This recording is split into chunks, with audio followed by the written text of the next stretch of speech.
The Lift+Love podcast is rooted in faith, family, and the conviction that loving LGBTQ people is a calling to be embraced, not feared.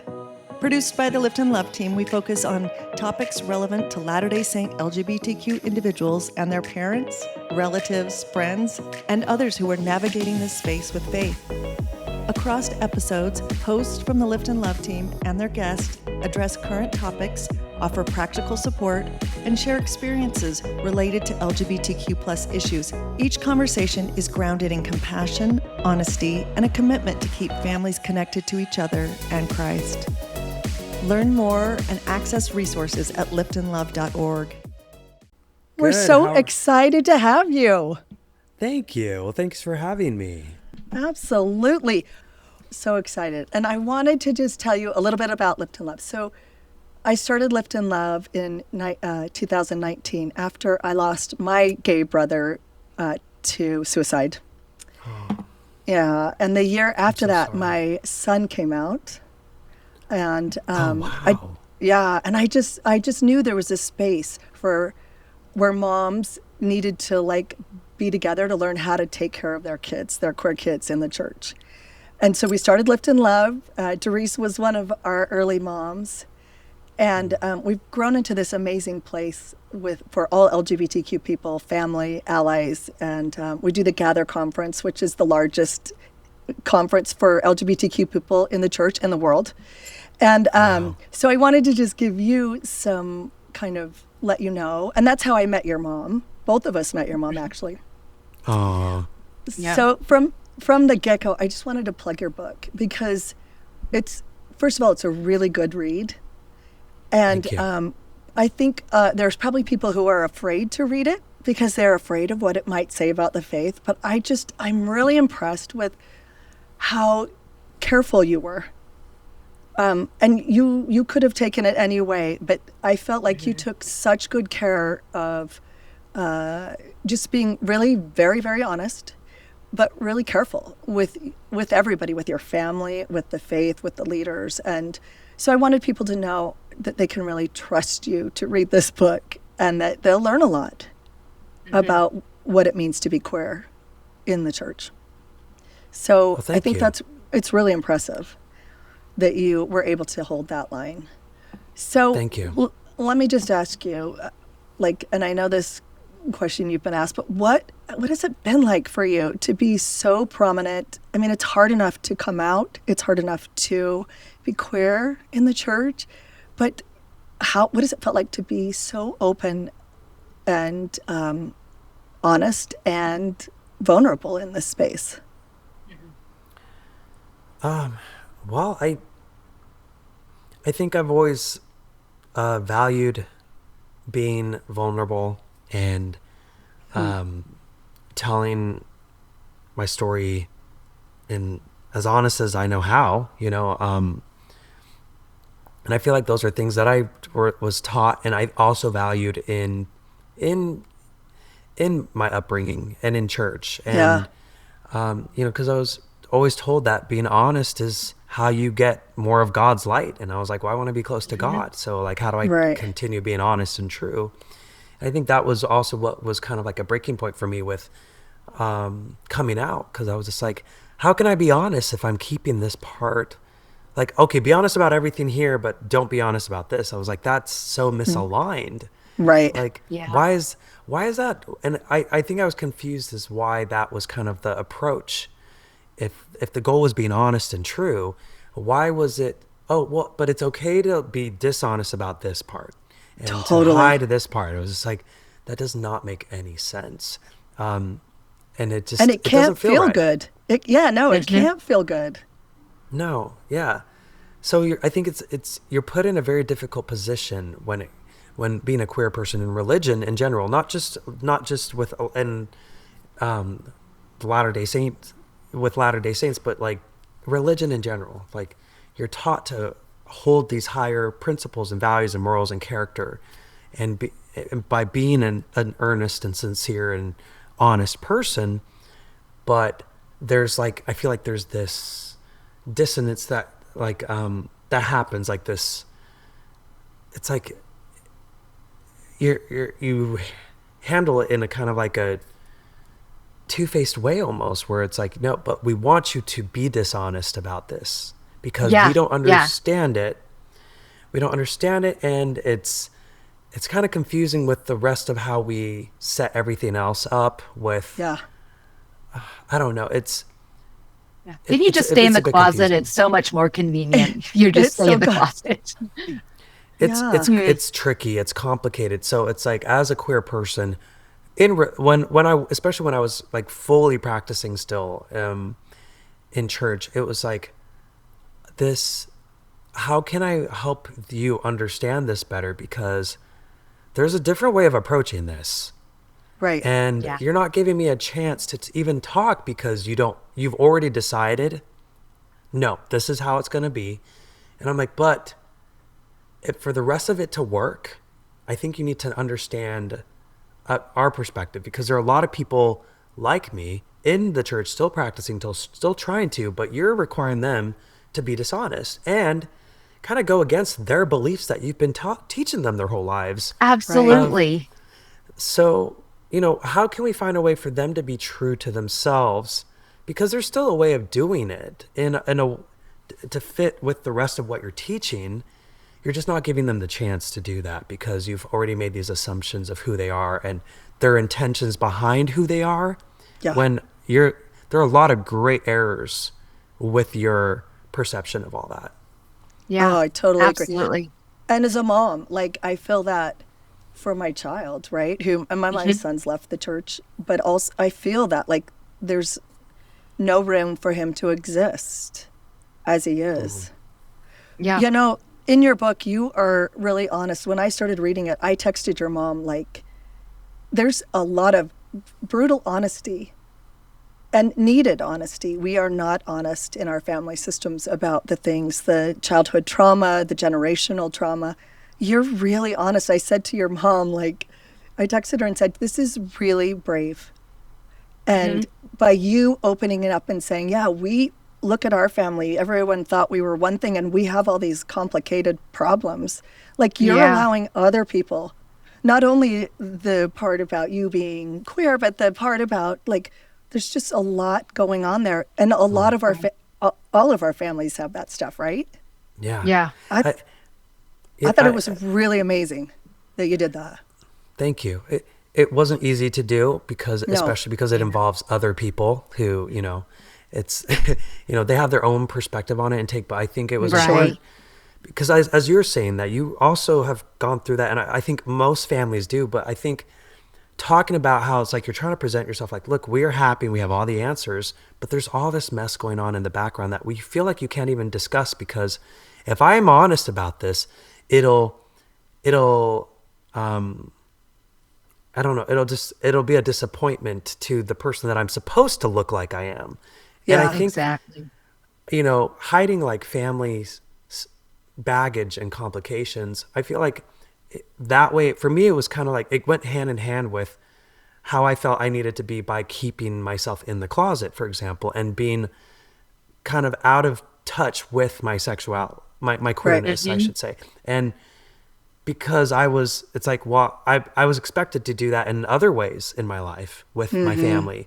And my dad kind of instilled that in me, because I think the church culture also instilled that into him, where it's like, it doesn't matter what's actually happening. What matters is what people think is happening, how you look. And my dad my parents were already separated and my mom had left, but my dad's like, but we have to look good for the TV. And my dad even would say, like, but to my mom, like, you don't want David to look bad, do you? Like, you don't want him to look like his family.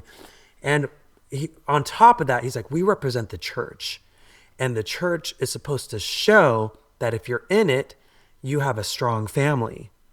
So how can we misrepresent the church by showing and revealing to them that we're not together right now?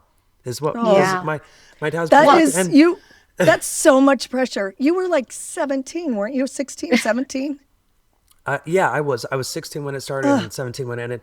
And I feel like it was pressure on my whole family, because we had to look like we had it all together, because they wanted us to be the happy family. They wanted us to be the happy, sweet, wholesome Mormon family from Utah. And I think and also just the pressure from, church. It's like, we have to be together if we want to represent our church well. To show and to prove people that the gospel makes you happy and the gospel brings your family together. And I once it started falling, once the TV spotlight started kind of stepping away and the excitement went down for the family. Yeah. I started hearing my dad say multiple times, he was just like, it didn't work for me. He's like, he was so disappointed because I think he thought that if he at least acted out that his family was happy, I think he was a little disillusioned too, where he thought that it would make it come true, that his family would come back together. Sure. He played a part enough. Yeah. Here's the ironic thing, though. After reading your book, I texted your mom and said, I just love you even more. Like knowing the messy and the hard and what people go through. When we're not pretending and we're being so real, don't we just love people more because of the flaws and the hard, not the perfection that we're all performing? Yeah, totally. Yeah. I feel that. Thank you. More connected. And she appreciates messages such as the ones she got from you so much, because it's hard. And I would tell my mom, like, Mom, I feel bad that because this is your story too, that I'm like sharing with other people. I did let her know, but I knew she was really uneasy about it because sometimes you just want to keep to yourself. You don't want everybody in your business. Sure. Right. And I was like, Mom, I hope you understand why I feel this is so important to help people gain a full perspective on, and just to, I said also not just for me, but like for my sisters, and just, I'm hoping it's like a bit redemptive to you as well. But yeah, I don't know. And to my dad, like I felt like I had to be honest because I felt like we had to portray ourselves in one way for so long publicly. Like I want to also be able to release myself from those expectations. Yeah, it's all of it. Mm-hmm. And like to be held at a certain level, it's like I want to just be able to be myself and be real. And I want all of us to be real in ourselves. But thank you for sending those, because my mom has been so supportive of me with the book, and she's been so happy for me. But I think sometimes you just get a little insecure, and I appreciate you showing her support and love. We adore her. And I think, so like, you always have done a beautiful job living your life through song. And I think of your Held Together song, and what a beautiful tribute to your mom about you're coming out to her and her coming to terms with it, and then realizing like and this is the work of Lift+Love, like not having to pick your faith or your kid, or I can't pick you because I have to pick my faith. You can do both. And I just love her big heart and your tribute to that moment in that song. And I know along with your book, you released this companion album, the Devout album, and you have this beautiful song, Stay, that is this plea to those who might feel like their only option is suicide, that they're facing so much helplessness. And I'm sure this is a song to your younger self as well. And you've been very candid about your wrestle with shame that you felt through church messaging. And obviously suicide is a huge tragic reality among the LGBTQ community. And we need to do so much better at a lot of things, and in particular, teaching love and self-acceptance. I thought your example of your mission president, when you came out to him, his response was so beautiful. Yeah. So beautiful, of just like, you're doing great, keep doing what you're doing. What wisdom do you have? What would you say to church leaders of, if a kid comes out to you, an adult comes out, if someone comes out to you, what is okay to say or not say? What would you recommend? I've learned that, a lot of leaders, or just people in general, when someone opens up to them, they don't always know what to say because they don't always understand what's being told. They've never had to address it. They've never spoken to someone. They don't, they've always, or they've themselves have just always been straight. So to have someone open up, and you were told, you may have been told like, well, gay, I've heard many things, and it's kind of evolved as I've gotten older over the years. Like first it was like, it's a choice and it's a sin. Or then it's like, well, we don't know where it comes from. Or then there's a period where it was thrown around a lot. It's like, well, people who are gay most likely had been sexually abused as a child. Yeah. Right. And Absent then it evolved father. into, yeah, just people trying so many theories to explain what they didn't understand. And to the point where now we're at a place where we understand it. It can be, there's genetics, there's body, there's like chemicals in your body that affect all, the outcome, and hormones and things. I don't know. There's so many things that it's not really a nurture thing. It's like, I think they're coming to terms to realize, like, it seems like people are born this way. It's a natural variation. Thank you. That's a perfect way of saying a natural variation. It just is a natural variation, yeah. Mm-hmm. And I think people, because it's not as common, people think it's wrong. But it's like, no, it's okay to have a natural variation. I have green eyes. Green eyes are not as common as brown eyes. Brown eyes are the most common. I'm left-handed, like, yes, get her. I'm left-handed too. I'm left-handed too. And for so many years, they thought it was wrong and it was bad. And so they would have when I was right-handed correcting classes for left-handed people. When I was in second grade, the teacher taped a pencil to a boy's right hand to make him write with his right hand. And, those corrective measures caused neurological problems. They caused stuttering. They caused all sorts of problems in people when they were forcing them, because we didn't understand that the right side of the brain controlled, like that hemisphere part of handedness. We just didn't understand. Like we don't understand. We don't have the total understanding of what it is to be queer or gay or bi yet, but we're getting there. Yeah, including church leaders who are giving advice or have some sort of say in your participation, and they don't have the experience firsthand or even secondhand. It's really so hard. What would you say to them? Or left hand. Or left hand. Exactly. First hand, second hand. What would I say to them? I would say, like, it's important to understand that I think it's important for leaders to know that if you're in a position of leadership, that, it's okay to remain curious, to listen still, and to receive information. You don't have to reach a conclusion immediately. And I think a lot of times people feel like, well, I'm in a position of leadership and authority. I have to get to a decision immediately. And it's like, if you don't know and don't understand something, it's okay to take time before you respond and give someone an answer. I feel like sometimes we feel like, well, we have to decide now. And it's like, no, this is a little more complex. It's okay to receive information and ask, and not just make assumptions as well. And I think that's what my mission leader did so well in comparison, unfortunately, to some of the other leaders that I'd spoken to, where I think they felt like, well, I think they felt I speak on behalf of God. I have to just talk, and God will bless whatever I think and say. But I don't think they realize a lot of times they're speaking just based off of what they've heard before, and a lot of it can be erroneous and misinformation. It's like, it may be something that they grew up hearing about gay people when it comes to, and so they're just passing that along, and it's like, well, this is what's coming out of my mouth, and I've been called of God, so whatever comes out of my mouth is going to be blessed by him. He's guiding me, and I'm just going to trust and put my faith in that.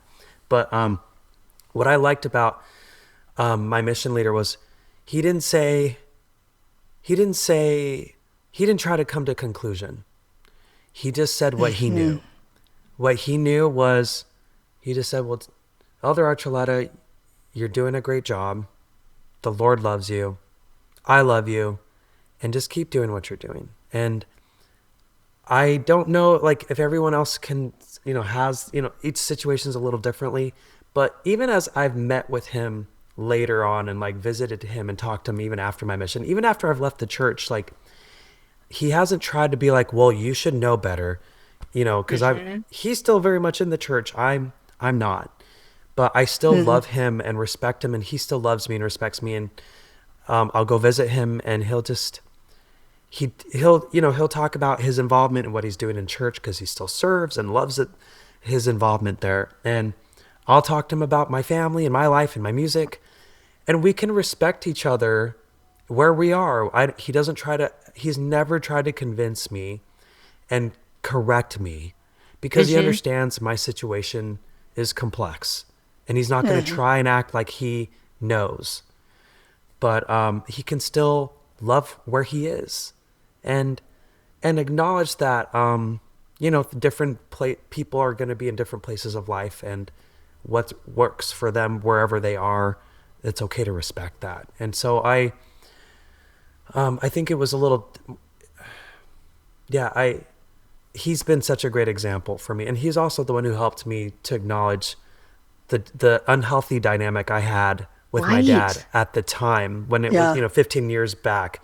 I'm in a different place with my dad now, but 15 years back, it was a very unhealthy dynamic I had with my dad. And he helped me see that. He really was an amazing man. Like, he is an amazing man, and I'm just so glad that he helped me through several difficult, challenging steps moving forward in my life. But it seemed like rather than like telling you what to do or kind of making sure you were like in line, he trusted you. He just, it seems like his message was like, I trust you to figure this out.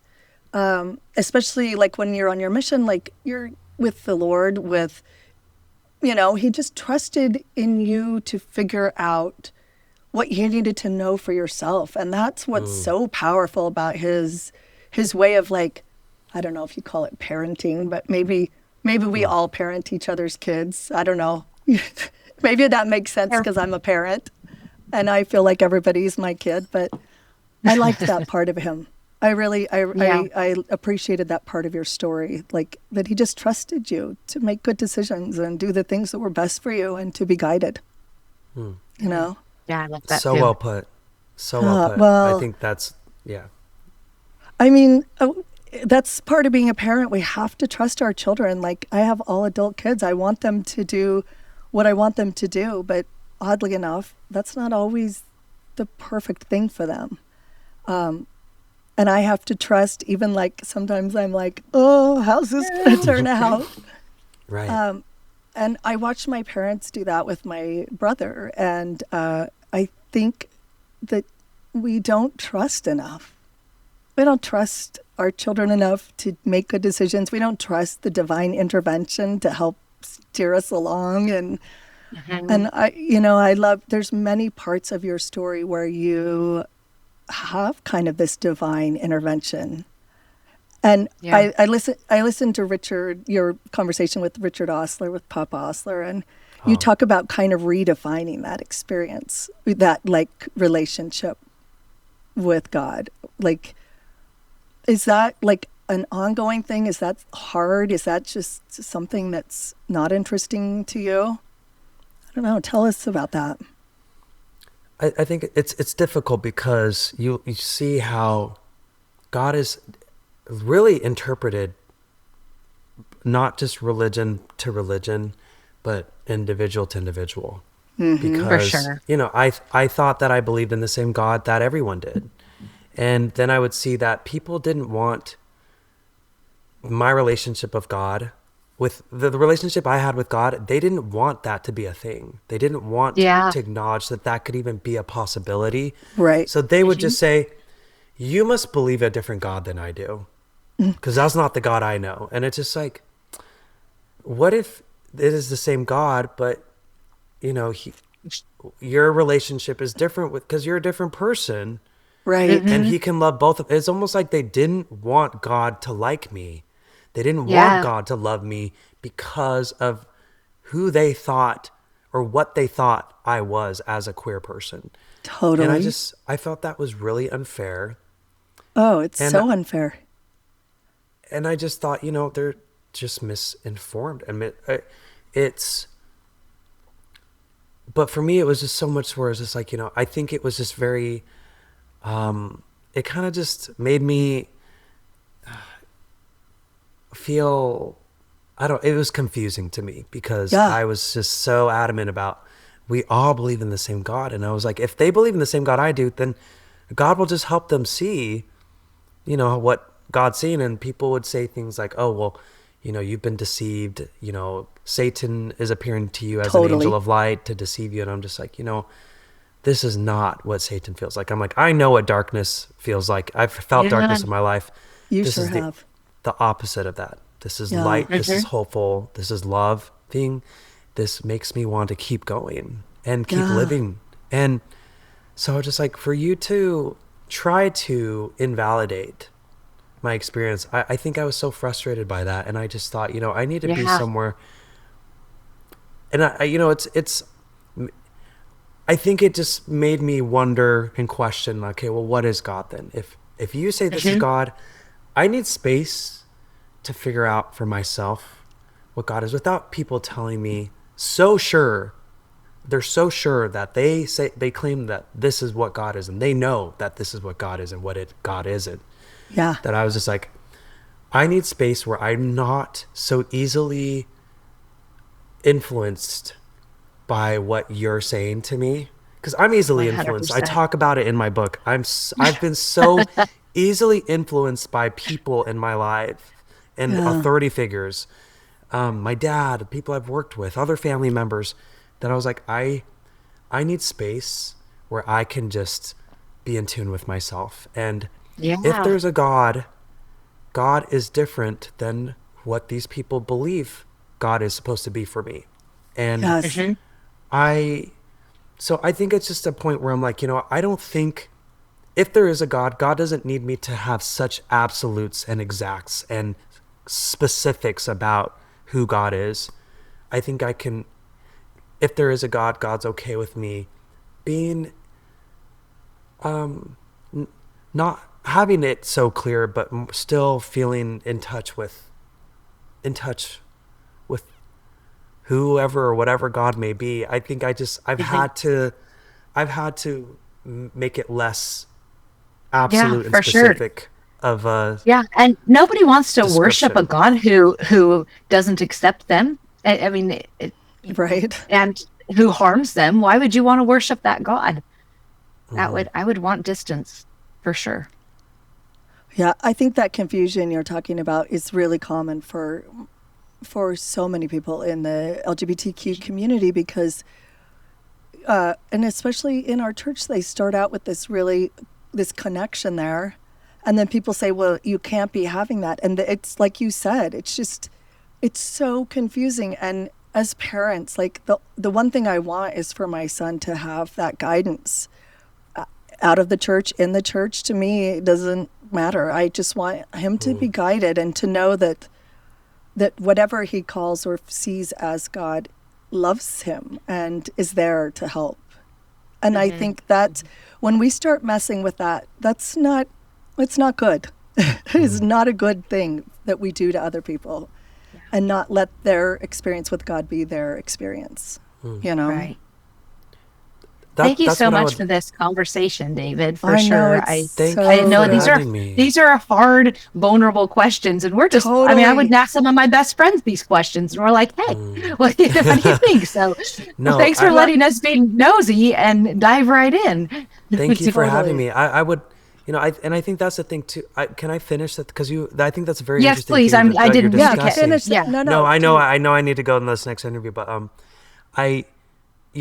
I think it's hard to stay in an environment where other people are so upset that I feel like people, they're not everyone, because they're wonderful people such as yourselves, that are really show that there's different opinions, but there's some strong and heavy opinions about, it's like being queer and still saying like I can have a relationship with being able to believe in the church and believe in God and believe that God loves you. It's almost like people are so upset because it's like, no, it's like I think they have been conditioned, and maybe with generations of what's been taught, like, you are less of a person than I am because you are gay.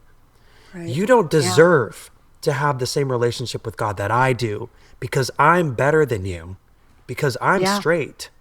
Yeah. You're gay. You don't deserve to have you don't deserve to have the same thing I have because I've been told I'm better than you. Sorry, that's my brother-in-law, but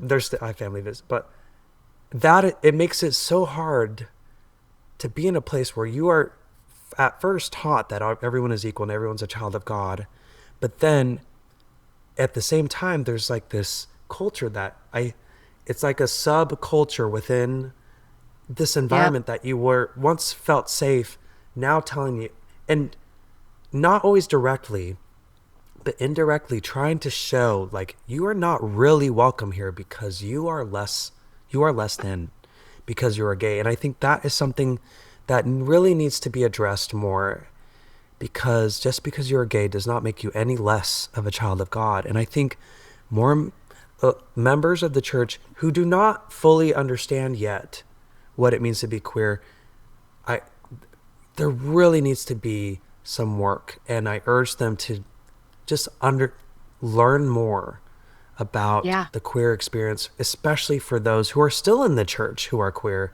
and how difficult it is. They are not less than just because they're queer. They do not deserve less of a connection and relationship with God because they're queer. If anything, it's the same amount. It's the same amount of relationship. God does not look at queer people as less than, because God continues, if there is a God, he continues creating queer people, continues making them.